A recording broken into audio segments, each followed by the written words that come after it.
चित्रकला के विद्यार्थियों, आज हम प्रसिद्ध चित्रकार तैयब मेहता के जीवन एवं उनके कलाकारी के बारे में चर्चा करेंगे। इस कलाकार पर 2 वीडियो बनाए हैं। प्रथम वीडियो में इस कलाकार के प्रारंभिक जीवन एवं कलाकृतियों के बारे में हम चर्चा करेंगे। विद्यार्थियों, यह वह कलाकार है जिसने भारतीय कला को विश्व मंच के परिदृश्य पर रखा एवं इनकी बनी हुई पेंटिंग करोड़ों रुपए में बिकी है। इन्होंने कला जगत में बहुत ही प्रसिद्धि पाई है एवं नाम कमाया है। तो आइए विद्यार्थियों, आज हम चर्चा करते हैं तैयब मेहता के बारे में। मैं डॉक्टर पवन कुमार जांगीड़, सहायक आचार्य चित्रकला, राजकीय महाविद्यालय किशनगढ़ से।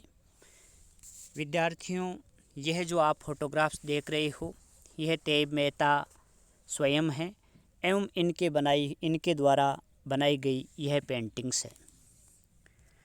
विद्यार्थियों, इनका जन्म 26 जुलाई 1925 ईस्वी को गुजरात के खेड़ा के अंतर्गत कपध्वज नामक गांव में हुआ और इनकी मृत्यु 2 जुलाई 2009 को मुंबई में हुई।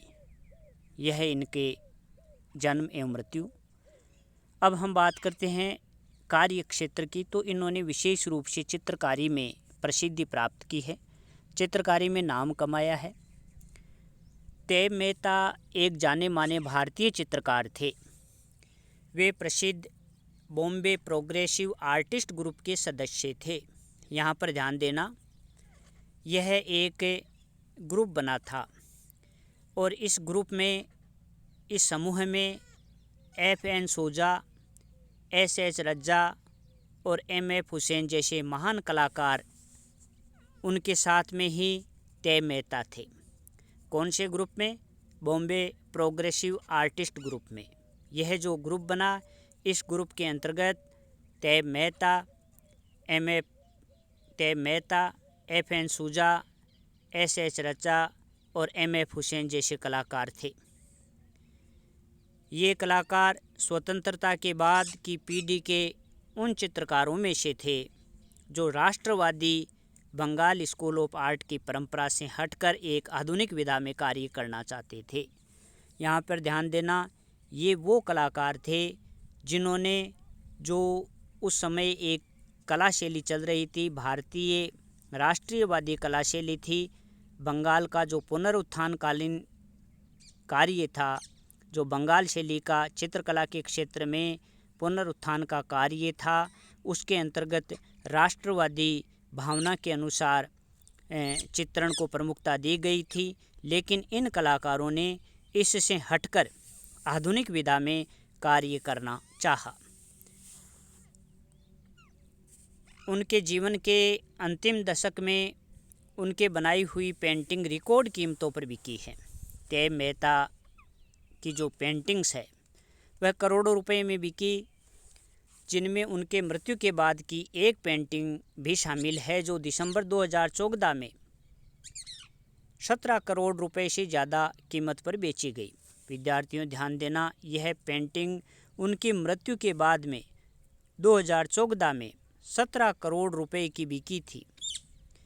इससे पहले भी तैयब मेहता की एक पेंटिंग गर्ल इन लव लगभग 4.5 करोड़ रुपए में बिकी थी। ये जो पेंटिंग्स हैं, इन पेंटिंग को आगे की स्लाइड में हम देखेंगे। सन 2002 में उनकी एक पेंटिंग सेलिब्रेशन लगभग 1.5 करोड़ रुपए में बिकी थी, जो अंतर्राष्ट्रीय स्तर पर उस समय तक की सबसे महंगी भारतीय पेंटिंग थी। विद्यार्थियों, जैसा कि मैंने आपको बताया, यह वह कलाकार है जिसकी पेंटिंग लाखों में नहीं करोड़ों रुपए में बिकी है और विश्व स्तर पर इसने नाम कमाया है। यह जो पेंटिंग्स है, ये अपने आप में विशेष पेंटिंग्स हैं जो आधुनिक दौर की पेंटिंग है। आप आगे की स्लाइड्स में इन पेंटिंगों को देख पाओगे। भारतीय कला में सारी दुनिया की दिलचस्पी रही है और इस दिलचस्पी का एक बड़ा श्रेय जो मिला वह तैयब मेहता को भी जाता है। तय मेहता ने विश्व स्तर पर, अंतर्राष्ट्रीय लेवल पर भारतीय पेंटिंग को रखा और उसी के कारण जो भारतीय कला में विदेशी लोगों की जो रुचि बढ़ी, उसके अंतर्गत एक पॉइंट यदि माना जाए तो तय मेहता का भी इसके अंतर्गत श्रेय है। जब क्रिस्टी जैसी संस्थान अर्थात कला दीर्घाओं ने अंतर्राष्ट्रीय स्तर पर उनकी कृतियों की नीलामी की तो भारतीय कला के लिए एक बड़ी बात थी। समकालीन भारतीय कला इतिहास में तय मेहता ही अकेले पेंटर थे जिनका काम इतनी कीमतों पर बिका था। विद्यार्थियों, जैसा कि मैंने बताया, प्रोग्रेसिव आर्टिस्ट के इस कलाकार ने विश्व स्तर पर अपनी पेंटिंग को क्रिस्टी जो संस्थान है, कला दीर्घा है, उसके माध्यम से नीलाम करवाई और करोड़ों रुपए में इनकी पेंटिंग्स बिकी हैं।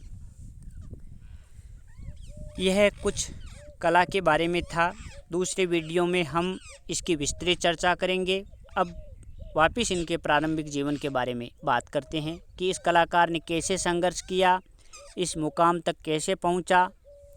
विद्यार्थियों, तय मेहता का जन्म 26 जुलाई 1925 को गुजरात के खेड़ा ज़िले में हुआ था। उनका पालन पोषण मुंबई के क्राउफोर्ड मार्केट में दाऊदी बोहरा समुदाय में हुआ।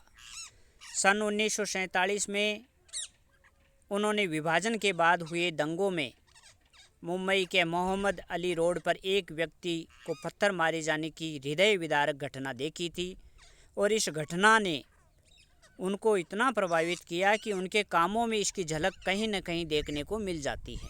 विद्यार्थियों, बचपन में इनके जीवन में यह हृदय विदारक घटना घटी थी और इस घटना के कारण ही जो इन्होंने ये दृश्य देखा, इनकी पेंटिंग्स में कहीं न कहीं इस घटना से प्रभावित या इसकी झलक देखी जा सकती है। तय मेहता ने प्रारंभ में कुछ समय के लिए मुंबई स्थित एक नामी फिल्म स्टूडियो फेमस स्टूडियोज के लैब में फिल्म एडिटर का कार्य किया। जीवन के प्रारंभिक समय में इन्होंने फिल्म एडिटर का कार्य किया। बाद में उन्होंने मुंबई के sir J school of arts में दाखिला लिया। विद्यार्थियों, sir J school of arts बहुत ही प्रसिद्ध स्कूल है।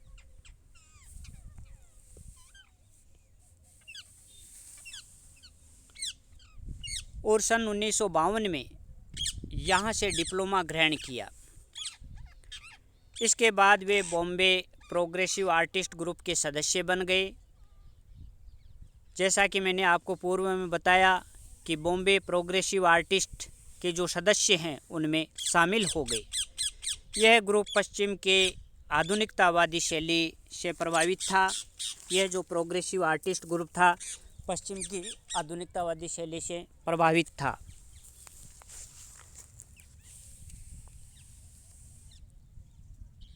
और तय मेहता के साथ साथ में इस ग्रुप में FN सूजा, SH रज्जा और MF हुसैन जैसे महान कलाकार इस प्रोग्रेसिव आर्टिस्ट ग्रुप में शामिल थे। यह उनके बचपन की बातें हैं। प्रारंभिक समय में इन्होंने किस प्रकार शिक्षा प्राप्त की। अब हम बात करते हैं उनके करियर के बारे में। सन 1959 में तय मेहता लंदन चले गए और 1964 तक वहाँ रहकर कार्य सीखा लंदन में। सन 1968 में जब उन्हें जॉन डी रॉकफेलर फेलोशिप मिल गई तब वे न्यूयॉर्क चले गए। लंदन प्रवास के दौरान उनकी कला फ्रांकोर्ड्स बेकन जैसे कलाकारों से प्रभावित हुई, जबकि न्यूयॉर्क प्रवास के दौरान इनकी चित्रकारी में अति सूक्ष्मवाद देखने को मिला। यह जो विदेशी प्रवास हुआ उसके कारण इनकी कला में यह डेवलपमेंट हुआ। इन्होंने बॉम्बे के बांद्रा स्थित बूचड़खाने में कुदाल नाम की एक शॉर्ट फिल्म भी बनाई थी, जिसे सन 1970 में फिल्म फेयर क्रिटिक्स अवार्ड भी मिला था। विद्यार्थियों, सन 1984-85 के दौरान तय मेहता शांति निकेतन में भी रहे, जिसके बाद उनकी चित्रकारी में महत्वपूर्ण परिवर्तन देखने को मिला। यह बात है 1984-85 की। इसके बाद में अर्थात शांति निकेतन में रहने के पश्चात इनकी चित्रकारी में परिवर्तन देखने को मिला। इस दौरान उनके चित्रों की जो विषय वस्तु है वह बंधे हुए सांड, रिक्शा पुलर्स थे। इसके बाद उन्होंने 1970 के दशक में डायगोनल श्रृंखला के चित्र बनाए। इन्होंने अंग विच्छेद वाली और गिरती आकृतियों का प्रयोग 70 के दशक में शुरू किया, जो कला की दुनिया को उनकी महत्वपूर्ण योगदान है। यह बात विशेष है तय मेहता के लिए विद्यार्थियों। इन्होंने जो पेंटिंग्स बनाई थी 1970 के दशक के बाद में जो पेंटिंग बनाई, उनमें अंग विच्छेद अर्थात यह जो अंगों को काटे हुए रूप में चित्रित करने और उसको अलग अलग स्थान पर दिखाया, यह इनकी अपनी शैली है। और गिरती आकृतियों का जो प्रयोग है यह 70 के दशक में इन्होंने शुरू किया, जो कला की दुनिया में इनको अलग करती है, इनके योगदान को स्पष्ट करती है। सन 2002 में क्रिस्टी की नीलामी में जब उनकी एक पेंटिंग सेलिब्रेशन लगभग 1.5 करोड़ रुपए में बिकी, तब उस समय किसी भी भारतीय चित्रकार की यह सबसे महंगी पेंटिंग थी। ये 2002 की बात है विद्यार्थियों। क्रिस्टी की नीलामी में उनकी सेलिब्रेशन जो पेंटिंग है 1.5 करोड़ रुपए में बिकी और उस समय में यह भारतीय चित्रकारों के अंतर्गत सबसे महंगी पेंटिंग थी। इसी प्रकार सन 2005 में भारतीय कला दीर्घा सैफरन आर्ट ने ऑनलाइन नीलामी में उनकी एक पेंटिंग काली को 1 करोड़ रुपए में बेचा। इस पेंटिंग को भी आप आगे की स्लाइड्स में देख पाओगे। जून 2008 में क्रिस्टी ने एक नीलामी में उनकी एक पेंटिंग को 20 लाख रुपए अमेरिकी डॉलर में बेचा। सन 2005 में उनकी एक पेंटिंग जेस्चर 3.1 करोड़ रुपए में एक भारतीय रंजित मलकानी ने खरीदी। उस समय यह किसी भी भारतीय द्वारा किसी भी भारतीय समकालीन कला के नमूने को खरीदने के लिए सबसे ज़्यादा रकम थी विद्यार्थियों। तय मेहता पहले ऐसे भारतीय समकालीन चित्रकार थे जिनकी पेंटिंग 10 लाख डॉलर या उससे अधिक कीमत में बेची गई। यह ऐसा समय था जिसके बाद पूरी दुनिया के कला प्रशंसक भारतीय कला और चित्रकारी में बहुत ही दिलचस्पी लेने लगे। तय मेहता के करीबी कहते हैं कि अपनी कला के प्रति तय मेहता इतने समर्पित थे कि पूर्ण रूप से संतुष्ट नहीं होने पर अपनी पेंटिंग को कला दीर्घाओं में नहीं बेचते थे, कतराते थे। उनके अंदर सृजनात्मकता की एक जिद्द थी जिसके खातिर उन्होंने कई कैनवास नष्ट कर दिए। वे मानते थे कि किसी भी कला को सार्वजनिक होने से पहले कलाकार को यह सुनिश्चित कर लेना चाहिए कि उसमें कोई खोट तो नहीं रह गया। इस प्रकार जब तक वे संतुष्ट नहीं हो जाते अपनी पेंटिंग को कला दीर्घाओं में नहीं बेचते थे। व्यक्तिगत जीवन की बात करें तो तय मेहता ने सकीना से विवाह किया और अपना अधिकतर जो जीवन है मुंबई में बिताया। मुंबई के अलावा इन्होंने लंदन, न्यूयॉर्क और शांति निकेतन में भी अपना जीवन का कुछ हिस्सा बिताया। इनका निधन 2 जुलाई 2009 को हृदय गति रुक जाने के कारण मुंबई में हुआ। इस प्रकार विद्यार्थियों ये तय मेहता का संक्षिप्त परिचय हैं। अब हम बात करते हैं इनको जो पुरस्कार और सम्मान मिले उनके बारे में। सन 1968 में उन्हें जॉन डी रॉकफेलर फेलोशिप मिली। सन 1968 में ही दिल्ली में पेंटिंग के लिए इनको एक स्वर्ण पदक प्रदान किया गया। सन 1974 में फ्रांस में आयोजित इंटरनेशनल फेस्टिवल ऑफ पेंटिंग में उन्हें स्वर्ण पदक प्रदान किया गया। इसी प्रकार 1988 में मध्य प्रदेश सरकार ने उन्हें कालिदास सम्मान से नवाजा। सन 2005 में उन्हें कला, संस्कृति और शिक्षा के लिए दयावती मोदी फाउंडेशन पुरस्कार दिया गया और 2007 में भारत सरकार ने इनको पद्म भूषण से सम्मानित किया। उनकी शॉर्ट फिल्म कुदाल को सन 1970 में फिल्म फेयर क्रिटिक्स अवार्ड दिया गया। इस प्रकार का यह कलाकार है विद्यार्थियों। यह जो पेंटिंग देख रहे हो, यह फॉलिंग फिगर सीरीज की पेंटिंग है जो 4.27 करोड़ रुपए में बिकी थी। यह पेंटिंग टैब मेहता के द्वारा बनाई गई है। इस सीरीज का नाम है फॉलिंग फिगर सीरीज। विद्यार्थियों, 2017 में प्रसिद्ध चित्रकार टैब मेहता की फॉलिंग फिगर सीरीज की यह पेंटिंग 4.27 करोड़ रुपए में बिकी थी। यह पेंटिंग वर्ष 1965 में इन्होंने निर्मित करी थी। इस पेंटिंग की बिक्री सेफ्रॉन आर्ट की ग्रीष्मकालीन ऑनलाइन नीलामी में की गई। इस पेंटिंग की कीमत 2-3 करोड़ रुपए अनुमानित थी। यह कुछ पेंटिंग्स हैं टैब मेहता के द्वारा बनाई गई, जैसे ये महिषासुर है पहली, और दूसरी है ये सोथबी एक्शन जो हुई, नीलामी हुई सोथबी के द्वारा, उसमें टैब मेहता की बनाई हुई पेंटिंग्स हैं।